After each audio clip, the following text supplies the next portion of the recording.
Tarde de la última rosca.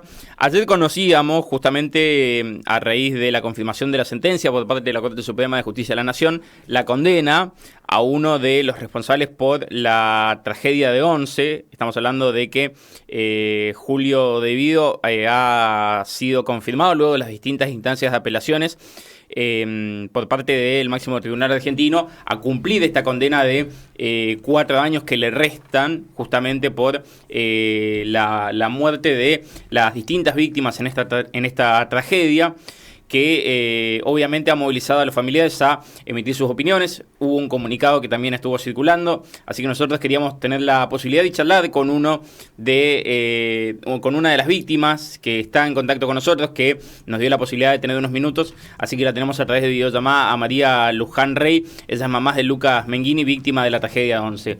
María Luján, ¿cómo estás? Brian, Alejandro y Soledad con vos, un gusto. Hola, ¿cómo están? Buenas tardes para los tres. Por favor, gracias por este tiempo, gracias por charlar con nosotros.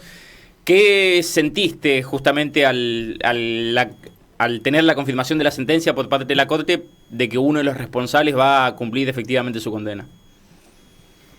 Bueno, la verdad es que lo primero es el orgullo de todos los familiares de llegar al resultado esperado. Por tantos años, Julio De Vido ha sido condenado hace más de 7 años. Y tuvimos que esperar todo ese tiempo para que quede firme la condena y finalmente vaya a prisión. Orgullo de haber llevado adelante una lucha inclaudicable que con la prisión de Julio De Vido terminamos de condenar a todos los responsables de la tragedia de Once, que fueron muchos. Jaime sigue estando preso, cumpliendo la condena por este hecho, y otros ya la han cumplido. Entonces, para los familiares, llegó tarde, pero finalmente llegó aquello por lo que tanto luchamos.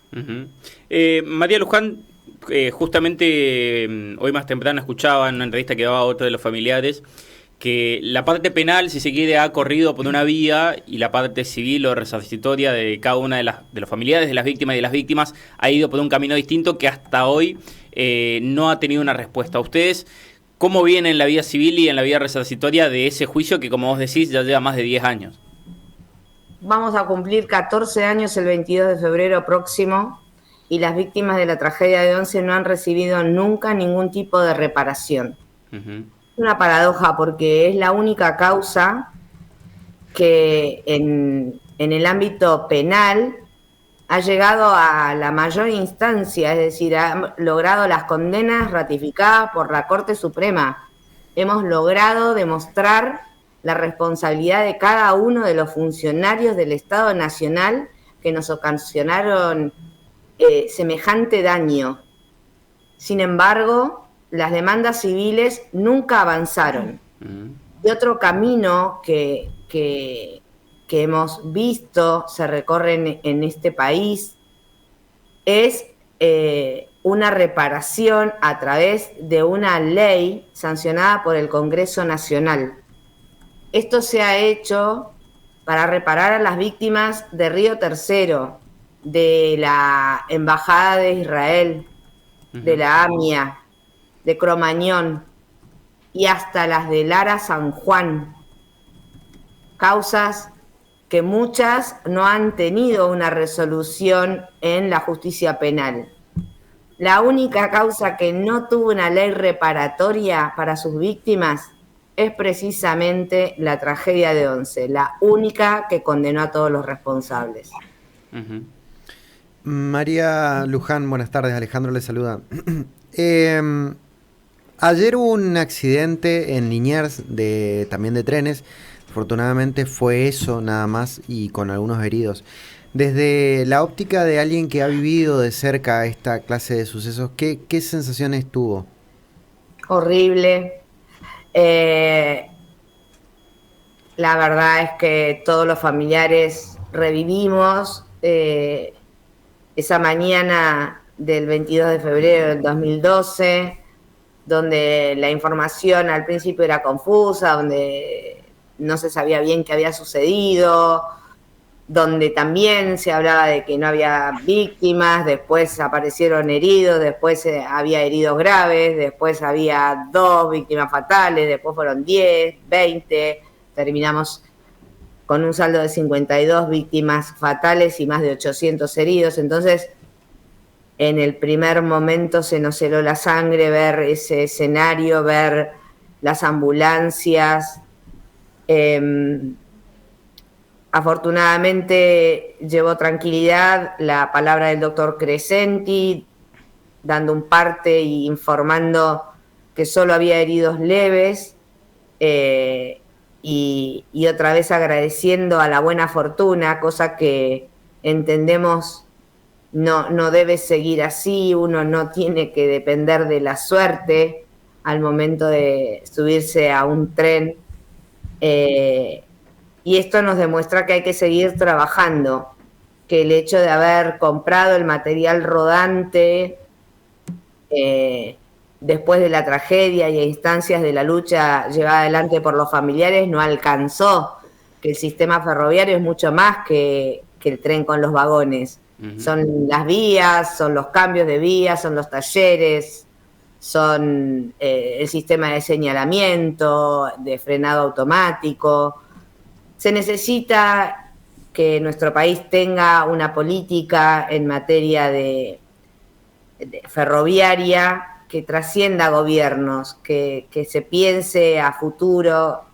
Esto no se soluciona con pocos años, esto requiere de una voluntad de alguien que lo empiece y que se continúe pese a los cambios de gestión, porque va a llevar muchos años, pero sin duda es necesario recuperar el sistema ferroviario de nuestro país y garantizar a todos los usuarios que se suben a un tren que está en condiciones y que no dependemos de la suerte.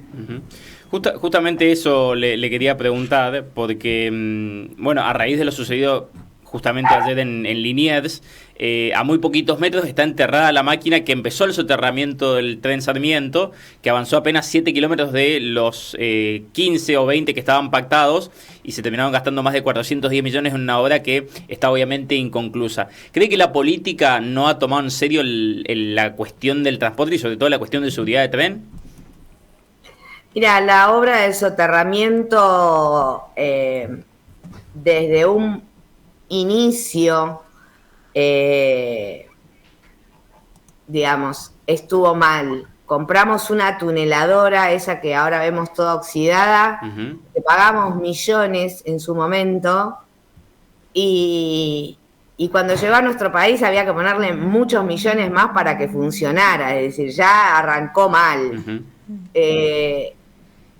La obra del soterramiento sirvió para que el gobierno, los distintos gobiernos kirchneristas relanzaran e inauguraran indefinidamente el inicio de la obra que nunca se iniciaba.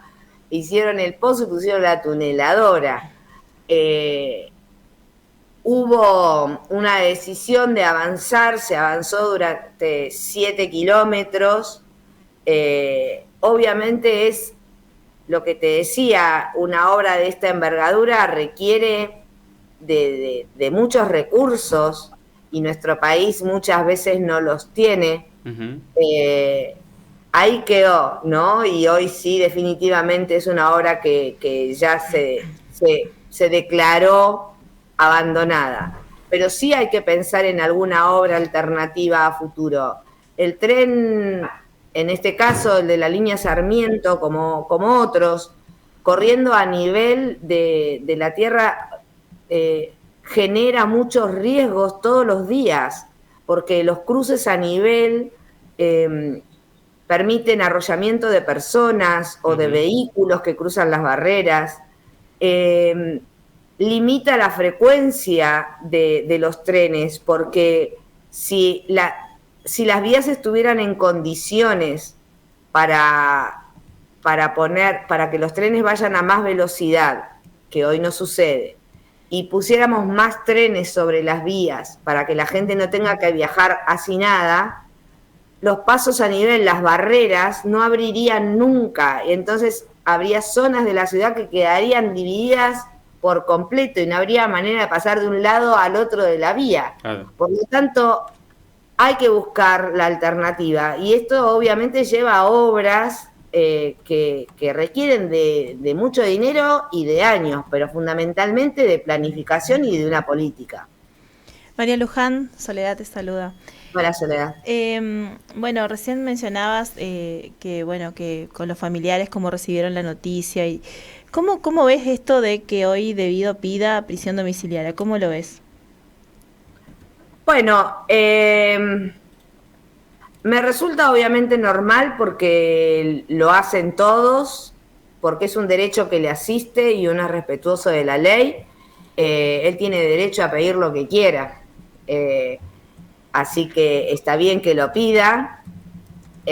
Nosotros vemos, por ejemplo, que Ricardo Jaime pide todos los meses el beneficio de la domiciliaria y no se lo han otorgado, sigue estando cumpliendo pena en Ezeiza. Gracias a la ley de víctimas, el juez de ejecución de la pena, antes de tomar una decisión, tiene que escuchar cuál es nuestra postura y obviamente cuando llegue ese momento le haremos saber. Los familiares creemos que Julio Debido debe cumplir los 4 años de prisión en una cárcel común.